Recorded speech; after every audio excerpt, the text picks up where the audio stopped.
To explain the dynamic and what the government is doing, we're joined by Paulo Sotero, director of the Wilson Center's Brazil Institute. Welcome to America's Now. You know, we just saw a report on the need for energy in Brazil. Without Belo Monte, would Brazil be able to sustain its growth? Well, at this point, it's difficult to say. Brazilian growth is below par right now. Brazil will grow about 2–2.5% this year and next year. That provides the government some space to reevaluate investments in energy. Belo Monte is very controversial. There would be alternatives, but they are not attractive. One is nuclear. After Fukushima, I don't think so that Brazil will go there.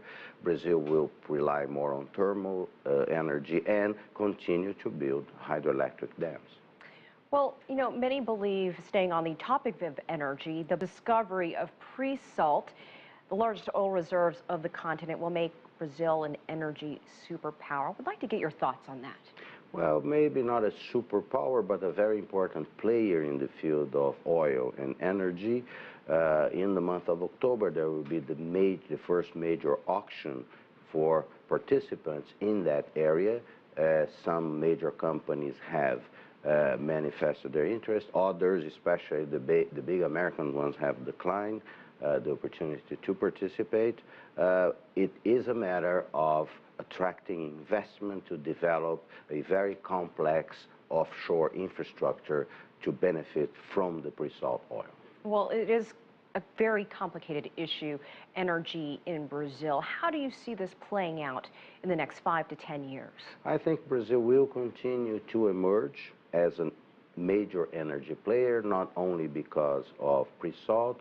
Brazil has shale gas. Brazil continues to be important in the biofuels area. Brazil has a lot of potential and is developing potential in wind power.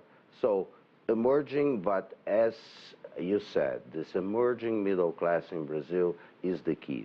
You have to respond to the growing demands from that middle class, and that requires energy. Brazil also needs infrastructure. They need roads, highways, trains, airports to continue this growth. Transporting goods out of the country and in the country is very expensive. Why is this such a problem there? Because of the lack of infrastructure. One example, Brazil is at the gate of our farms, probably the best producer of food on earth. But all the productivity, all of our competitiveness is kind of lost as merchandise moves from production centers to ports. This is key. We live this every day. There are lines of trucks.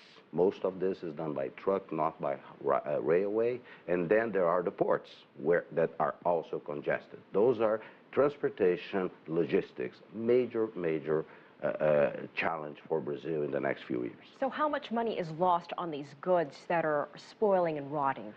Billions of dollars.